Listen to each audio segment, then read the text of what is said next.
Day 4 of the Techno Games, and the robots are coming on strong.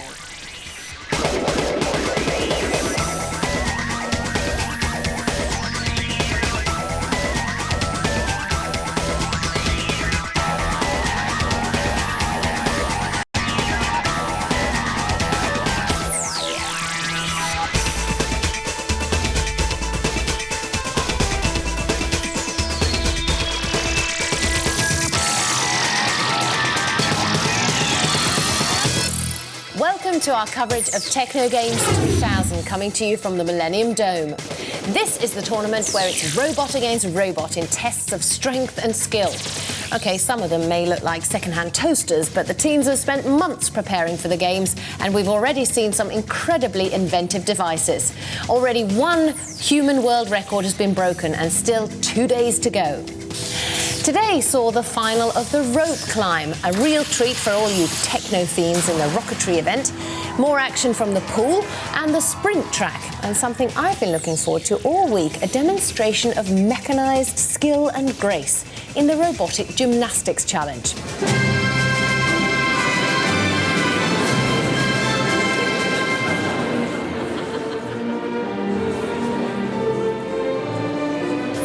To give their marks for technical merit and artistic interpretation, I'm joined again by top boffins Noel Sharkey and Martin Smith. Now, talking about the gymnastics, it took ages for rhythmic gymnastics to get into the human Olympics, and we're starting off with it in our first Techno Games 2000. I can't see robots being particularly graceful, or am I just being ignorant? Yes. Being ignorant. I think it's a really good thing to practice control, smooth, delicate control. And there is quite a lot of artistic robotics, aesthetically pleasing robots in museums around the world. Robots can be very much more precise. They can do very, very tiny, very precise movements. There's a lot of robot surgery going on. There's a robot brain surgery, robot hip replacement surgery, anywhere where you need very precise movements. OK, guys, we'll get back to you later in the show. Our first event of the day here sheds some real light on what our tech athletes can do when they're put to the test. The tech athletes were challenged to get the very most out of their machines in the solar-powered marathon. Our reporter Ed Hall was down at the circuit. Now, the more astute of you will have realised that it's actually night time now. That is because it's the start of the solar-powered marathon. Right, we couldn't run this in daytime because obviously the sun's up and these things would have gone on forever, which of course is ridiculous because we haven't got the patience for that and we wouldn't be able to find a winner very quickly. So what we've done, we've waited for nightfall, powered all these solar robots up for an hour with big torches and lights and everything. So they're all powered up, then we switch the lights off. I will then cry, go, they will zoom off. It's a marathon, remember, so it's not going to be pretty snappy. They zoom off, and then the one that gets the furthest without running out of steam is the victor. Simple as that. Let's meet the teams. Hello, sir, how are you? Very well, thank you. OK, your robot, I believe, is the one on the far end. T-tray on the far side, yeah. The T-tray. OK, what's its chances of winning? Very good. Yeah, in testing it went for about 8 hours. OK, right, obviously, we hope it doesn't go for 8 hours because we've all got wives and children to go home to. Best of luck, though. Thank you. And in a way, I hope it does go for 8 hours. OK, your one is the middle one, yes? The Mad Pup. How long is this one going to go for, do you reckon? Yeah, should run for several hours. Several hours. OK, how are you, young man? I'm all right, thanks. OK, this is your one here, the smaller T-tray, yes? Yeah. Do you think you're going to win it for the school? Well, I don't know, we might do. It's a bit shaky, though. So, guys, solar power must be of real interest when it comes to robotic engineering. Well, kind of. We're hoping that solar energy conversion efficiency is going to improve. At the moment, it's pretty low, so solar power isn't terribly practical. But the hopes for the future are that it will become a much more useful source. I mean, with the combined intelligence and solar power, is it possible that one day we could have a totally autonomous robot? Well, in one sense, we've already got them. I mean, the normal use of the word autonomy means self-governing, so like all biological creatures are autonomous. But in robotics, the word first came to mean without a tether or without a wire attached to it, because they didn't used to have batteries, you see, so there were wires attached and took away. So, and nowadays it really means without using any kind of remote control. So you have an autonomous robot as one which runs strictly on a computer program using its own senses. which I think we'd both like to see a lot more of in these games. Autonomy is a very relative term, because we, even humans and animals, are not totally autonomous. We're all dependent on lower animals, plants, the sun. So if a robot is dependent on the sun for energy, it's just as autonomous as we are. Oh, I've opened up a whole can of worms there, haven't I? All right, thanks, guys. Over to Ed Hall for the start. I shall move to the side here and I will cry the magic words. Are you all ready? Yep. Right then, 3, 2, 1, go.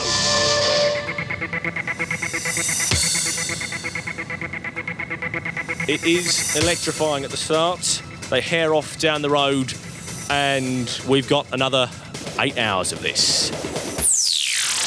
We'll be coming back to the solar-powered marathon later to see who's been put in the shade and who's claimed a place in the sun. But first, we've got more action from the pool, where today we've seen another heat in the cyber swimming event. So far, Cyber Shark and the impressive Calypso have claimed their places in tomorrow's final. No doubt about the winner here, by almost the distance of the pool. Calypso coming home and qualifying for a place in the final. At the other end, a deal of splashing. Calypso wins and goes through to the final. Flowerbot is rather going round in circles. It's a bunch of flowers looking for a flower bed, really. But Cyber Shark is going to make it quite comfortably. 1:12, 1:13, 1:13.63. Good time. Today it was a triple header as Surge, Snappy and KIP battled it out for the third place in the final. Sophie met the teams earlier. Now tell me, what is KIP? Well, when we decided we were going to do a swimming robot, we thought what we'd try and do is make it look as human as possible, which you can see when you look at it, we singularly failed to do. We've had a bit of a problem with it as well, because originally it started off being a man and he was swimming on his front. He sort of had a bit of a identity crisis because he's turned sort of vaguely into a woman and she now swims on her back. He's got a series of motors in. We've actually got 3 motors in there now. 2 motors drive each arm and they sort of make that kind of movement, basically a backstroke movement. That's one reason why we turned her over. The movement for a breaststroke didn't work very well. We then just got 1 more motor which drives the legs, which are sort of quite flappy. So again, not only is it confused about its sort of gender, it's a bit confused about the way it's swimming as well.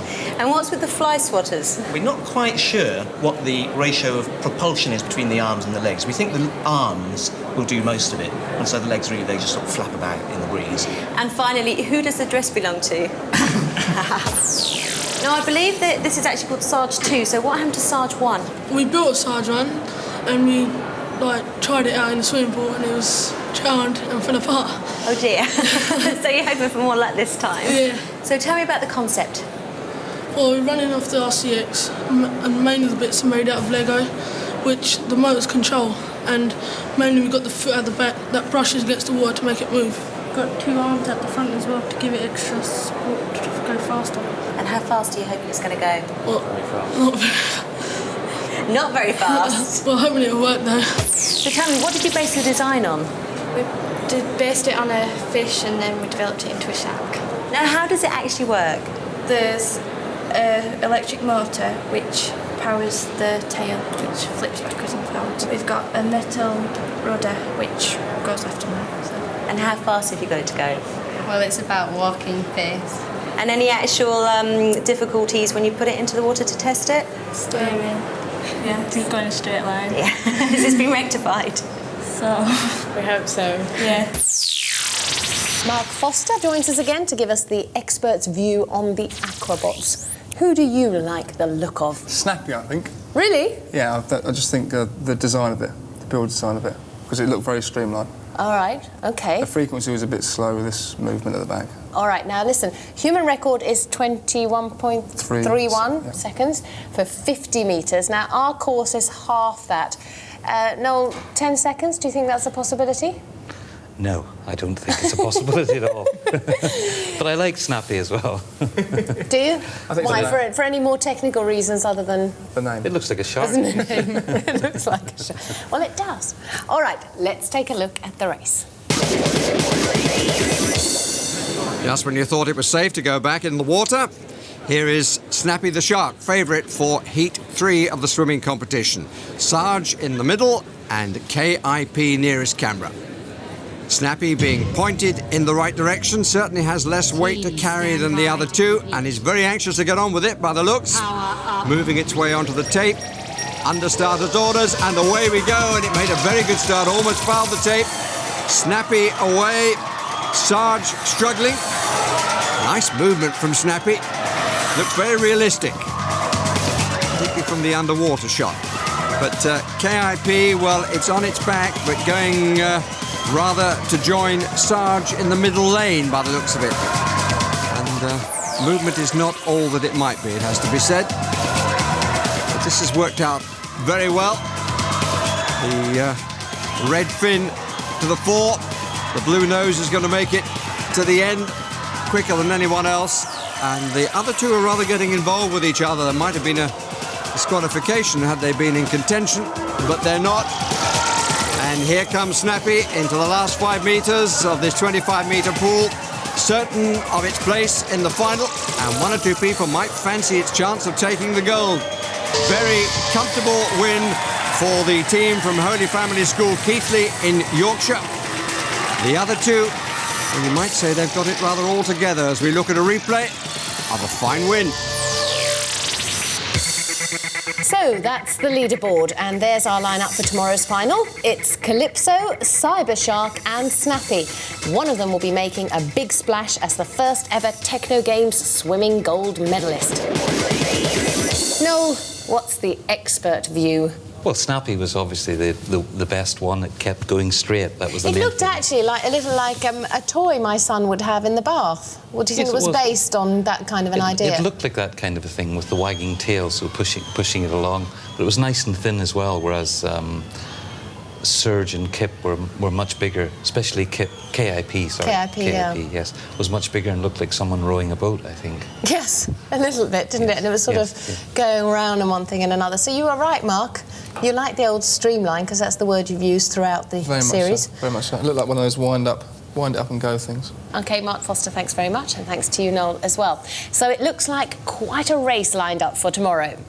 The next event was one for the cybernetic show-offs. It was a chance for the robots to show that it's not just the thrill of the competition that makes them tick. They have a poetic side too. It's the Gymnastics. The judge of the robot Gymnastics is one of Britain's greatest artistic gymnasts, Annika Reeder. Annika is the current British champion and also the Commonwealth champion.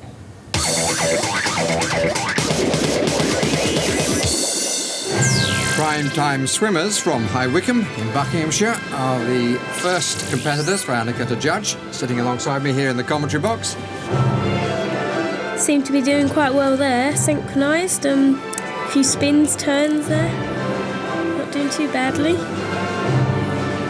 Quite good technical control, it would seem. Yeah, and nice flowery leotards they're wearing there, that's what I like. I'd give the technical ability about 7.8 and artistic interpretation about 8.4.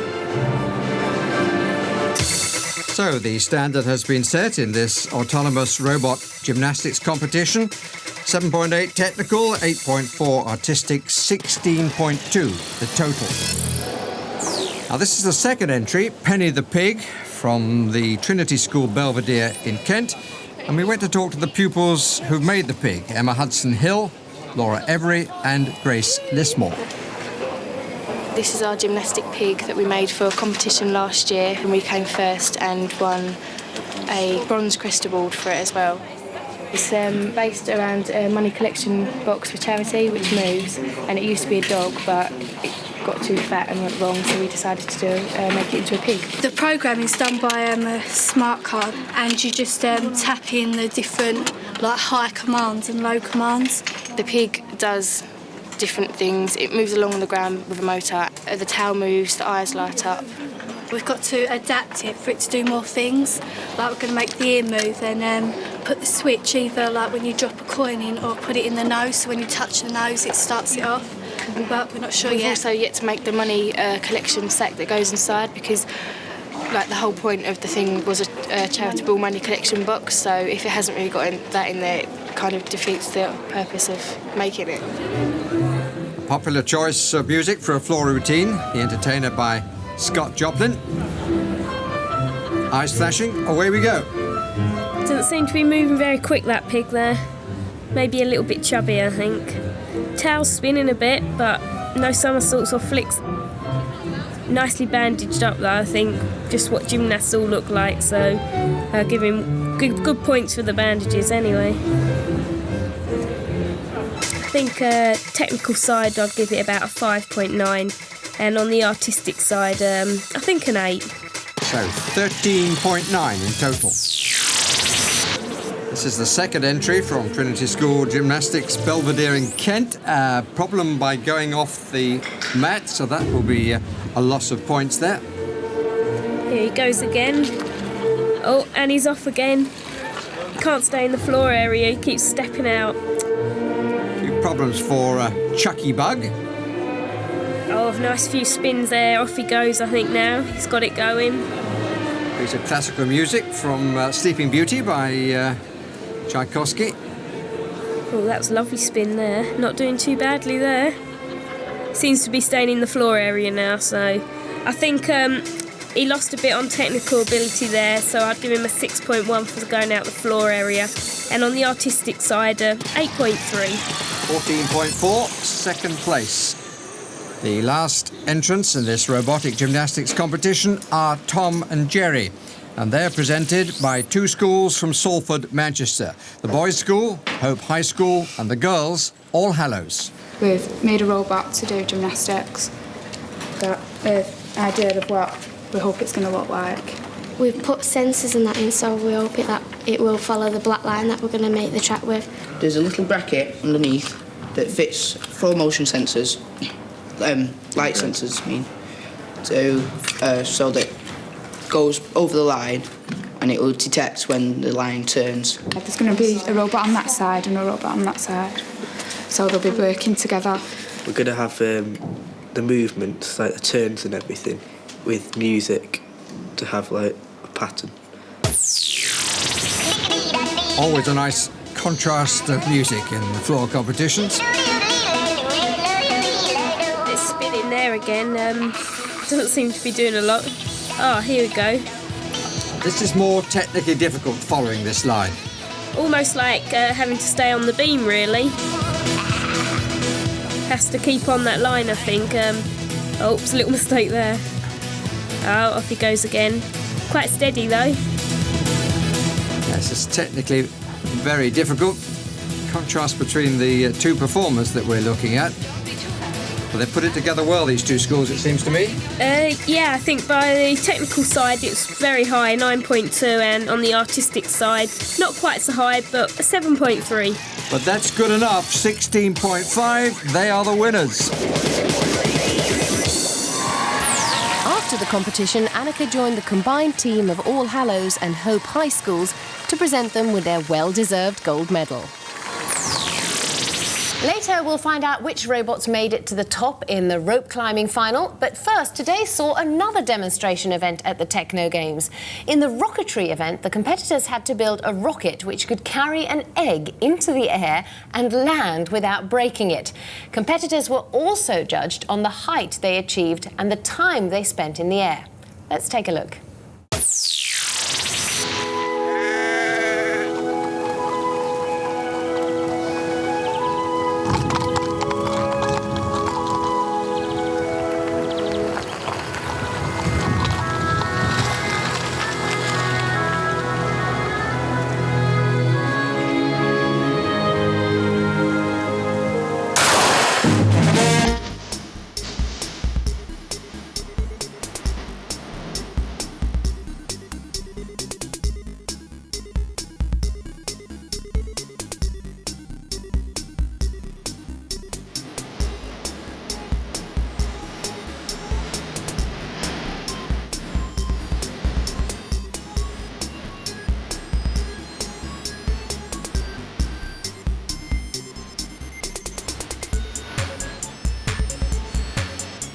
I'm here at the Techno Games launch pad for the egg lofting event. Apparently it's a great day for egg lofting, as most days seem to be.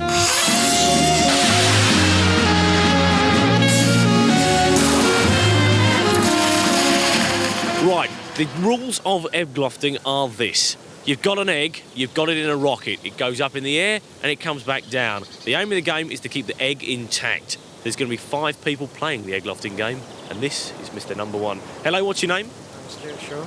Stuart Shaw, and what's your egg lofter called? It's called an HV Arcas. Where are you putting the egg? The egg will go into the payload section, fitted inside my little friend, the test piglet. Right then, I don't know if you stand a chance with that mechanism, but who only knows. Best of luck, load the egg up in the pig and put the pig in the rocket. Not many times you can say that in life, can you? The first rocketeer is Stuart Shaw, a student interested in astronomy and geology. You'll notice that his rocket HV Arcas engine G, they're rated from half A to P in this country, 305 metres, his optimum. But it's a question of whether he can get up and bring the egg back and leave the egg in one piece. Very good launch. Disappears into the rather low cloud ceiling. Waiting now to see the parachute operate, and it does at a good height. So it gives him the chance to slow it down and not make a crash landing. It's a chance, we shall see. On to the next contestant as we look at the replay of a fine launch, but it's all about the landing here. What's this beast called, and where are you burying the egg? And what are you called as well? My name's Ivan Jarvis, and my rocket is called Viper 4. It's got 4D engines, which is equivalent to F-power. F-power? What's that all about? F. Each rocket engine size is a letter. F-power is the not top bad. stuff. It's not bad. It's quite high. Okay, F-power is going to go up there. You're putting the egg where? In this. Right, so you've got an F-powered rocket and you're putting it in a plastic bag with bubbles in it. Fantastic. I'm confident. Best of luck. A man from the shipping industry, all set to reach for the sky with his Viper rocket. 122 by 6 centimetres.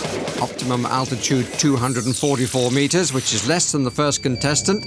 Activate your Set to launch into the threatening sky, which slightly adds to the drama. And it's a very good launch, but quickly at its high point and on its way down, no sign yet of the parachute. Needs it, and here it comes, but a little late in the day, perhaps. Bearing in mind the egg has got to be as it was when it went up, when it comes down. And this seemed to be a little bit of a problem. It's waving around in the wind. The start was excellent, the launch absolutely textbook, but something went a little wrong after that. On its way back, had to wait for the parachute, and then I think there was a problem afterwards. There was a bit of a flash in the sky. There it was, some sort of explosion, and that can't have done the egg much good. Might possibly find it scrambled. You've got a red rocket. You apologised earlier about the poorliness with which you painted it, but I think it looks perfect. What's the name of it? It's HV Arcos from Aerotech. Fantastic. And what are the odds? Do you think it's going to win, lose or draw? Not sure. Half and half. Half and half. OK, the egg's going to nose cone, yes? And what power are you using on this? F.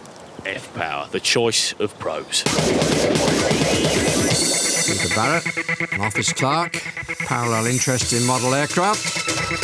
I'd like to get a nice picture of his launch. But the important thing here is how is the egg when it comes back to Earth? We'll see them all at the end. At the moment, my money would be on the first rocketeer, Stuart Shaw. Let's see whether Peter Barrett does any better. Another very good launch. We've lost it in the sky. But it seemed to work quite nicely with the parachute. Swinging down back from whence it came. But Mr. Barrett looks a little concerned. Ignited. Another perfect launch. Got good height. How did it return the egg? That's the question. You've got a purple stand, fancy. You've got a grey rocket. Nice. What's it called and what are you called? I'm Tony Betts. The rocket is an Aerotech Strong Arm. Aerotech Strong Arm. Yep. Right, where's the egg going? The egg is going inside the black capsule and then inside the body tube. Very nice. Where's the wadding, Tony? Well, you never know, do you? Okay, that's the trick of this game. Where is the wadding? You're sticking in that, you're burying it in the top of the capsule, and you're firing it up into the air. That's right, yeah. And this one is going on G-Power. G-Power. Tony Betts, a company director, or as he puts it, an owner of Rockets and Things. Now let's see how his rocket dispatches the egg skywards. Activate your machines. Turn of the key, the power, ready for the press of the button, and an excellent launch. Viewed from that position, but where has it gone? Where is it? Lost in space. That one certainly looks as though it might be on the way to the moon. Oh, they'll certainly have to look around the countryside, a few miles around, to see if they can find it when it eventually comes back. This one's different from the other ones. It's a cardboard tube for a start off, and it's called... Go on. Egg-flied nice. Egg-flied nice. You've got your egg. What are you putting it in? It's going to go into a separate capsule. With any luck, will be ejected and come down by parachute. There we go. Simple. Will it work, though? Hope so. I had to think about that, though. I did, because it might end up as egg-fried rice. John Jacob, a man with a sense of humour, as well as an interest and ability with rockets. Fascinated by the history of World War I, as you see. 305 metres. His rocket of F-power. Activate your machines. Power up. And as good a launch as everyone else's. Starting to turn a bit. Needs to see the parachute. Searching for it. There it is. Should be the egg. Looks good. Should be the egg. Should be the egg. Where's it going, though? Oh, crikey. My car's in that car park. But it did manage to miss it. Missed the trees as well. Came back on its point, but is in contention. Well, all of the rockets have been up and all of the rockets have come back down again. The question is, are their cargoes still intact? Let's find out. Here we go, rocket number 1. Let's open it up. You confident? Pretty confident, hopefully. This was the one that was fixed in by the pig. Yep. Nothing wet there yet. One pig. There's the pig. Open the pig up. The pig has... One egg. One egg intact. OK, congratulations. You may be the winner. But let's go on to the next. Right then. Where was the egg? In a bubble bag. And what's the egg like now? It's an omelette. It is an omelette. There we go. That's the egg. So, at the moment, based on that, we have a winner up there. OK, let's go down here. OK, rocket number 3. Let's have a look. See if the egg has survived. There's its little house. One intact egg. Congratulations. Right, OK, it's a draw at the moment. 2 have survived. OK, let's have a look. Strong Arm was the name. Oh, you see that? You see, not much goo. Not much goo? No, tons of goo. Commiserations, but you played the game well, and that's what we care about here. Right then, last one. This is the 5th and final rocket, egg flied nice. Did it? I'm not sure, but I've got complete success. Come on then, let's have a look. Has it survived? Well, here's the canister, here's the parachute. Just ready to make the meal. It is an omelette. Obviously, you've made the meal, but completely lost the competition. That's a shame, but I'm not too worried. Right, well done. Thank you for taking part. That means we've got a 2-way tie, so we can't decide on just one winner alone. We have to go away to our resident techspert to judge this competition on style, design and innovation. OK, I've been away and I've talked to the techspert. There is a winner. OK, this is based on innovation, style and design. The winner is, out of these pair here, Stuart. And I'll tell you why you've won. The innovation was the pig. And the design and the style was it left the blocks quickest. So it goes to the pig for carrying its payload of the egg up and down successfully. And congratulations for doing it, but sadly it wasn't your day. Well done. Well, those rockets were certainly firing on all cylinders.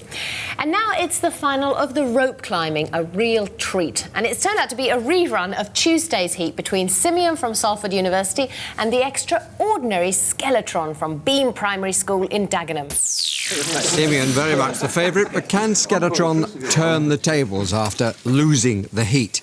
Well, before the competition got underway, both teams talked about their hopes with the Techno Games technical consultant, Derek Foxwell. Yeah, it's going to be radio controlled. I'll be doing the main controlling of it climbing, and what we do is we'll have Math on a fail-safe, which basically will lock both valves if she decides to fall or slip off the rope. So originally we had designed it from polycarbonate, but because of the friction burns of the rope as it climbing, we was a bit concerned that it might wear the polycarbonate away. Or melting. Exactly, yeah. So, as I say, we devised a new method of running it through steel and just having steel rollers. Yeah. So, as the rope has a nice smooth climb as it climbs, and the rope locks come into place by crushing the rope against the side wall. So, what do you reckon all that weight will be when you're finished? We reckon around about 50, possibly 60 kilograms maximum weight.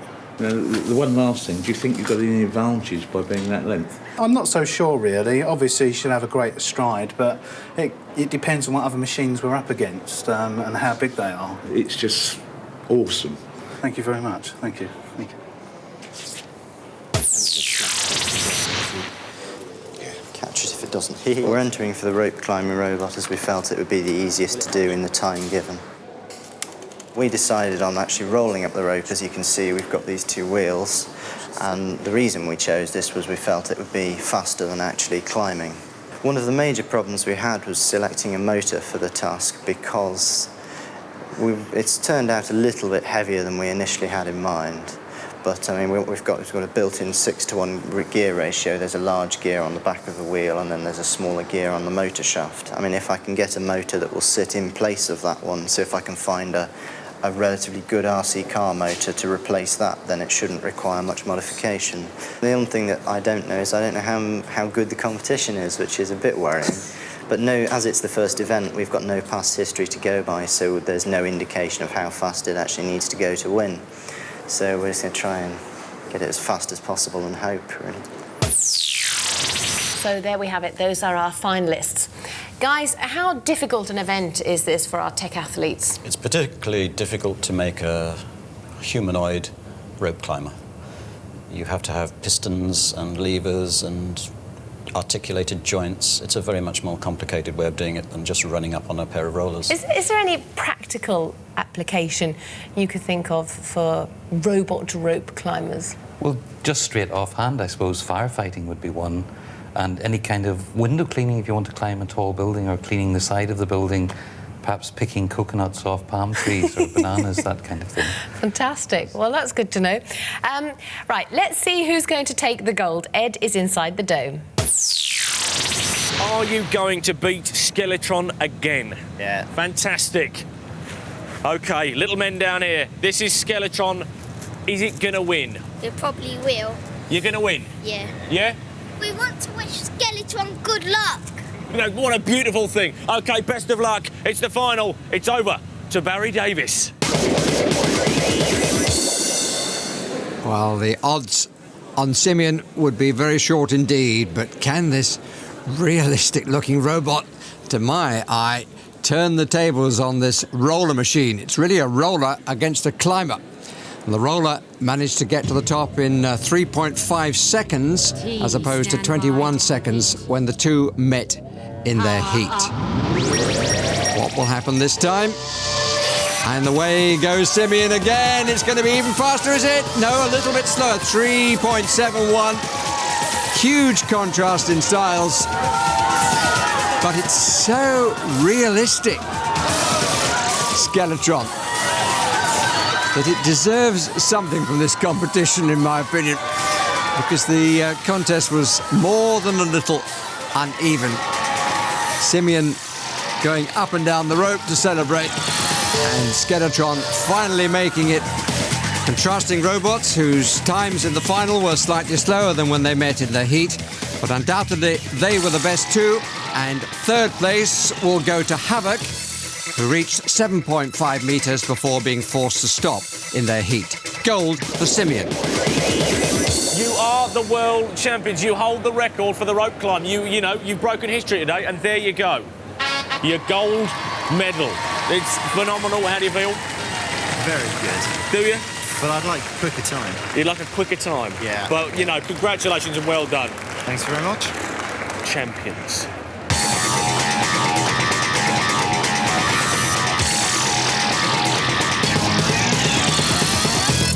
I feel absolutely destroyed. You've been beaten by it twice, but, you know, it was marvellous. Yeah. What went wrong? That's right. Well, again, you know, it's a different type of robot, as I said to you before. But nevertheless, I'm very pleased she climbed to the top. Well, you got rope it there and got quicker down. this time. Yeah, I'm very pleased about that. As I say, the main thing is she got up there and she come down, and that pleases me. Brilliant, marvellous. And you got through to the final. What fair, you know. That's right. I'm Brilliant. very pleased with that. I'm very pleased. Lads down here, I feel sorry for you. I mean, you had it there and it just wasn't your day. Are you okay? Yeah? Absolutely. You're going to come back next year, do you reckon? Yeah. Okay, what about you? Upset. Now, I also understand that even though it only got the silver, Skeletron is in for a chance for the Nestor Award for the most innovative robot in the Techno Games. Well, there's a little way to go, but it was certainly very creative. I would think Martin and I both agree with that. Absolutely, yes. Very creative. Any particular pointers and why? So attractive, and it's very attractive, and the way they tackled the problem, it was a very creative solution to the problem. It's a difficult method of design that they executed very well, and they got it ready in time working. Very nice. And they decided they'd make it look like a real robot. And a fantastic creation from a primary school, really, wasn't it? Well, it was the primary school who did the colour scheme. The design was done by adults. It was the brothers Ray and Matthew Tate, and one of their sons is actually at the primary school. Oh, right. Oh, I get it. Well, it was fantastic nonetheless. It certainly was. And before we see the next event, we've got some other action from down here at the Dome in the solar-powered marathon.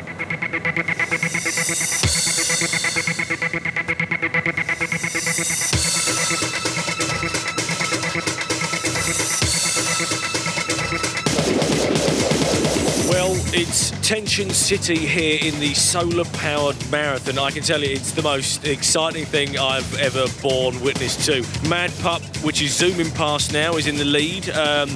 Next, coming up, here we go, is Sunburn, the slightly smaller of the tin trays. And Mad Dog's stuck round there at the moment, but it is zooming round. And there's a lot of zooming round in marathons. It's the main kind of thing about marathons, really. A lot of round and round stuff. I imagine they'll probably be doing that when you come back to me the next time, but there might be a different leader. Who knows? The next event is the one that separates the robot roadrunners from the cybernetic snails. It's the robot sprint. Let's have a look at what's happened so far in the senior discipline of this event.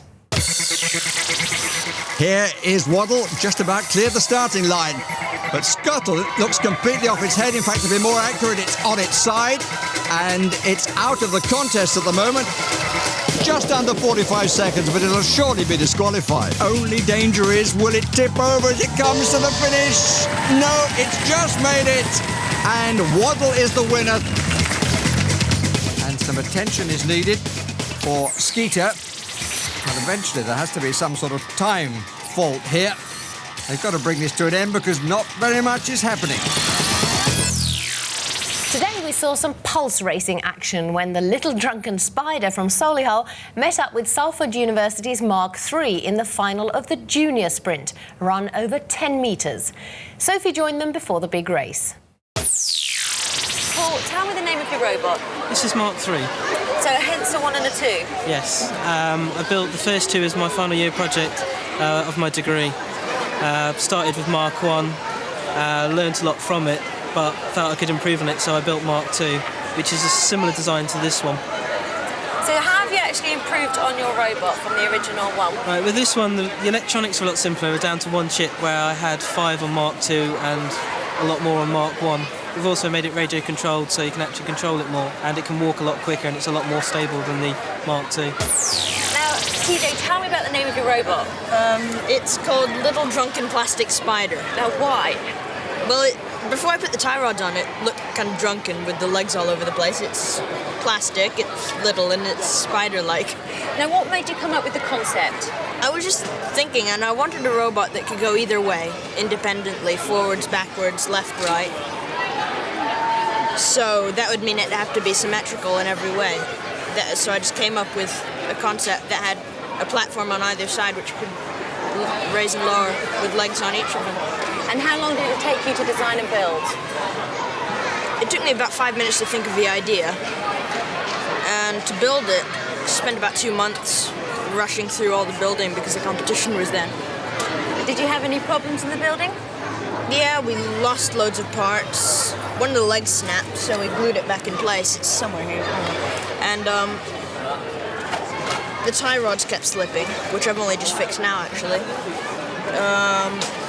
Processor wasn't working for a while. Just everything you would expect. Well, good luck, guys. Thanks. And here's the spec on these two little machines. One built by university students, the other by a 12-year-old. This is one of the aspects I love about this whole Techno Games, is the fact that we've got children competing against university students. Well, children very often have no preconceptions, whereas an adult might just follow the conventional route that he's been trained, or she's been trained over many years of study and experience. And they often can bring rather naive but fresh ideas to things as well, can't they? Fresh ideas, because they're not constrained by knowledge that we have. You know, we've got particular solutions in our education system that we teach students year after year after year, as you know, and and it's sometimes hard to break the mold for them to be creative afterwards. That's exactly what I wanted to say. Ed was with the teams and their cyber creations as they prepared to do battle. You can see the tension on the faces of the audience, and do you know what? They're right to be tense, because history is about to be made. We are going to know in a few precious moments who the junior sprint champion is, and these are the teams. Red team, how are you feeling? Nervous. OK, are you going to win? Only if I lose. Only if they lose. That's not much confidence, but, you know, best of luck with it all. Fingers crossed, I'm rooting for you. Blue team, how are you feeling? Fine. OK, fine. Are you going to win? We'll see. The red team think they're going to win only if you fail. That puts you in quite a confident position. Have you got that confidence yourselves? I think so. Ooh, OK, then. Best of luck with it. Fingers crossed, and may the best team win. It's over to Barry Davis. As in the robotic rope climbing, Salford University supply the favourites. Here is Mark III, alongside the little drunken plastic spider, TJ Hertz, last-minute preparations. Mark III in the hands of Paul Dodd and Richard Freeman, and TJ, having done his bit, leaves control in the hands of his father, Tony. And away we go. And Mark III making the better, albeit slightly slithering start. Just 2 legs of the little spider over the starting line, but no more. Not total control from Mark III, but at least it's moving down the course. Spider at the moment static, philosophical approach taken by young TJ. A rather more serious one by the university students. And I think there's a technical problem for the little drunken plastic spider. They don't seem to be able to move it off the start. Plenty of enthusiasm among the spectators as Mark III comes towards the finish. The little drunken spider has moved barely half a metre off the start. But Mark III is looking a touch intoxicated itself, to tell the truth, but it's going to make it. It's when the chest, if you can identify where that is, crosses the line, that the victory will be gained. It's gained now at 7 minutes and 29 seconds. Handshakes all round. A disappointment for the little drunken spider, but another success for Salford University. You have now become the champions of the junior sprint event. I thought that little drunken spider was under the affluence of alcohol there. But if you look closely on the slow-mo, he was showing signs of movement. In fact, if you look at the fast motion replay, the event almost takes on an air of excitement.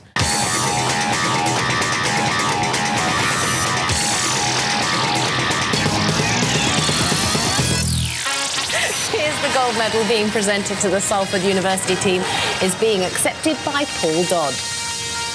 I hear a winner is about to be declared in the solar-powered marathon. Let's go over to the other side of the dome to see what's happening. Sadly, just after you left us last time during the marathon coverage, you missed something. There was a streaker, there was a blowout, there was a big crash, mayhem was happening. But you're not going to miss this. Someone has won and there's a medal presentation. It is from South Bank University, the Mad Pup. There you go, there's a medal, thoroughly deserved. Can I say congratulations? Did you know you were going to win? We thought we had good chance, but we didn't really think we would win. But you've done it now, and congratulations. Well done to Mad Pup from South Bank University. Now it's time for us to check in on the Robot University Challenge. A team from the University of Hertfordshire are competing against boffins from Oxford University to build a highly skilled robotic arm. Sophie's with them to see if they're cracking the challenge or cracking up. Hi, guys. Hi. How are you getting on? Well, we've made good progress with the arm so far, although slightly confused by the extra bits we have left behind. But I think they were thrown in to slow us down. We separated up the tasks from the start. Russell was looking at the wiring and the computer interface, and Julian and I have painted and put most of the arm together. And have any problems occurred? There have been some problems, yes. First of all, the software was so elementary that it makes it difficult to write long programs. And I keep super gluing my hand to the desk. Right. Well, I'm going to go and see how Hertfordshire are getting on now. But So, Hertfordshire, how's it going? Not too badly. We've been working on the chassis. We've managed to get the drive mechanism attached to the bogies that we've been given. We're just making it now so it drive us the arm backwards and forwards so we can move the objects. And how about the arm? It's not going to be too complicated. There's some slightly difficult bits, but we mainly want to get it moving. Have you had many difficulties to overcome? Yes, we just have this little problem with the motor, but now it's working properly. Although it's a little bit on the loud side. Just a tad. Yeah. Well, guys, try and get some sleep and we'll come back and see you tomorrow. Okay, well then, thanks. If you fancy yourself as a robot builder, you might like to get one of our robot starter packs. Or if you're already an expert and want to take part in Techno Games yourself, the address is coming up in a moment. Tomorrow is finals day. There's going to be action from the sprint, the swimming, plus we'll be bringing you a Techno Games footballing grudge match when robots from Germany fly in to take on England at robot soccer. I bet Barry's looking forward to this one. From all of us here at the Dome, goodbye. Yeah.